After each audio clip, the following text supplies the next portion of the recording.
Rebonsoir Distel Zola, on va parler de vous maintenant. Alors je disais tout à l'heure en vous présentant que vous étiez un international congolais de la RDC. Vous êtes plutôt en fin de carrière maintenant, c'est jeune les fins de carrière chez les footballeurs. Vous avez seulement une trentaine d'années sans tout dévoiler.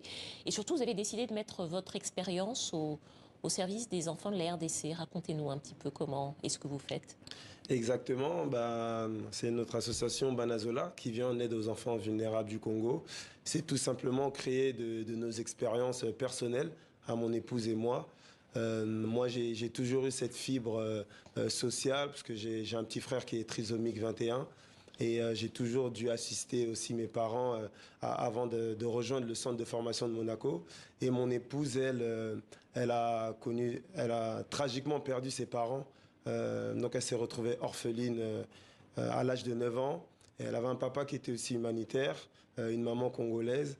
Donc toute cette synergie a fait qu'aujourd'hui, on a décidé de se lancer et de lancer Banazola exactement. Et il y a aussi notre passage aux États-Unis qui nous a vraiment ouvert. On a fait de bonnes rencontres comme Magaline Tiboula qui est aujourd'hui dans notre board et qui s'occupe un peu du côté éducatif.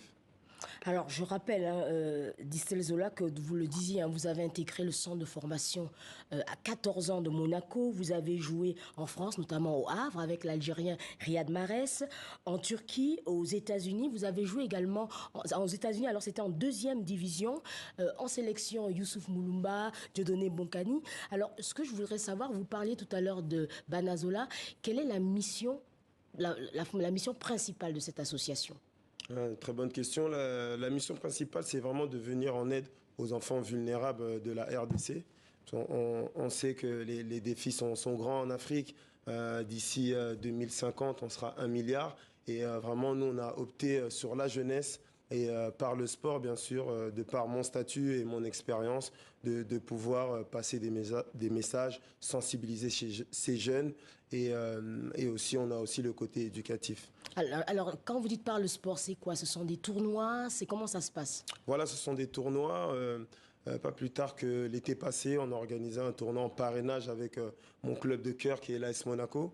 À Kinshasa, on a aussi organisé un tournoi en décembre dernier au Stade des Martyrs. Et le thème aussi, c'est vraiment de donner les outils à ces jeunes qui puissent aussi rêver, pouvoir se projeter. On sait que leur quotidien ne sont pas évidents, mais à travers Banazola, on leur donne vraiment les outils et l'opportunité de se projeter. Comment est-ce que vous financez les activités de votre association? Alors, on reçoit des dons, on fait souvent des levées de fonds. Pardonnez-moi, je vous interromps. Vous avez parlé tout à l'heure des États-Unis en disant que vous aviez fait de bonnes rencontres. Est-ce que ça veut dire que vos levées de fonds et vos sources de financement viennent plutôt du monde anglophone plus que du monde francophone? Oui, c'est un peu un mix des deux. Ou un peu les deux? Ouais, c'est un peu un mix des deux parce que c'est vrai quand on l'a créé, on était aux États-Unis et on a reçu vraiment cette vague aux États-Unis. La communauté américaine nous a beaucoup soutenus, c'est vrai, jusqu'à aujourd'hui. Et on a aussi les francophones qui sont là et qui nous soutiennent. Ouais. Alors, vous avez été nommé il y a quelques jours par le PAM. Alors, c'est assez compliqué. C'est champion de l'alimentation saine et des repas scolaires. Alors, quel est exactement votre rôle? Voilà, mon rôle, c'est un rôle d'ambassadeur. C'est important pour moi d'avoir ce rôle, de pouvoir sensibiliser sur l'importance d'une alimentation saine et diversifiée en RDC. Sachant qu'il y a plus de 2,7 millions d'enfants qui souffrent de malnutrition. Et on a les possibilités de bien s'alimenter, mais parfois on n'est pas informé. On n'est pas informé, et donc mon rôle, c'est vraiment de faire le plaidoyer pour les populations congolaises. Et donc, comment est-ce que ça se matérialise, cette mission? Et d'ailleurs, les objectifs à long terme, comment est-ce que ça se décline? Là, on est sur un travail sur les cantines scolaires, sachant qu'on est dans les objectifs de développement durable. C'est-à-dire, les cantines, quand vous dites vous êtes sur les cantines scolaires, concrètement, ça veut dire quoi? Comment? Voilà, aujourd'hui, il y a plus de 180 cantines scolaires qui sont installées en RDC. Et l'objectif, c'est d'en avoir le maximum.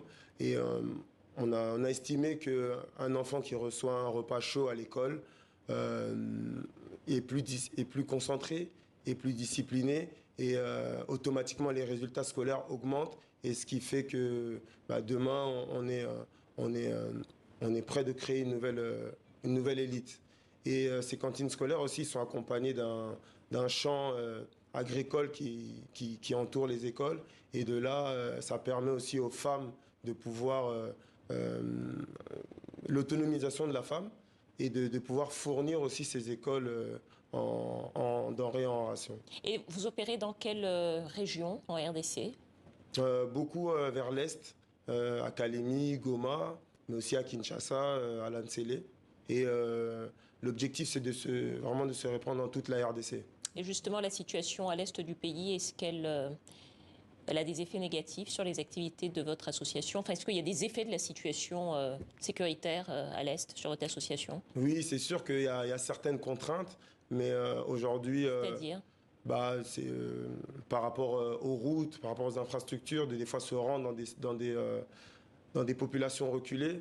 J'ai pu le constater l'été passé, j'étais à Kalemi et j'ai pu voir que malgré ces contraintes, le PAM fait un travail extraordinaire parce qu'on a pu, à plus de 40 kilomètres de la ville, vraiment assister des familles, que ce soit des enfants, des mamans. Et c'était vraiment impactant et émouvant. Alors, on sait que le football aujourd'hui fait rêver des jeunes filles, fait rêver des jeunes garçons.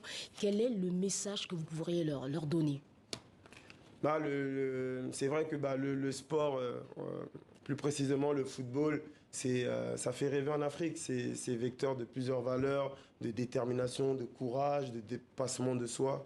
Donc, je leur dirais tout simplement de croire en leurs rêves, de jouer parce que c'est un jeu. Et ça aide aussi au développement de l'enfant et tout simplement de profiter de l'âge qu'ils ont à rêver, à se projeter pour leur futur. Je pense que vous voulez créer d'ailleurs une académie, c'est l'objectif à long terme. Oui, à long terme, on aimerait bien créer une académie, mais aussi mettre en place des formations pour penser aussi à ces jeunes qui ne réussiraient pas en tant que footballeurs professionnels. C'est important de leur donner aussi les outils pour qu'ils deviennent des hommes importants pour la société de demain.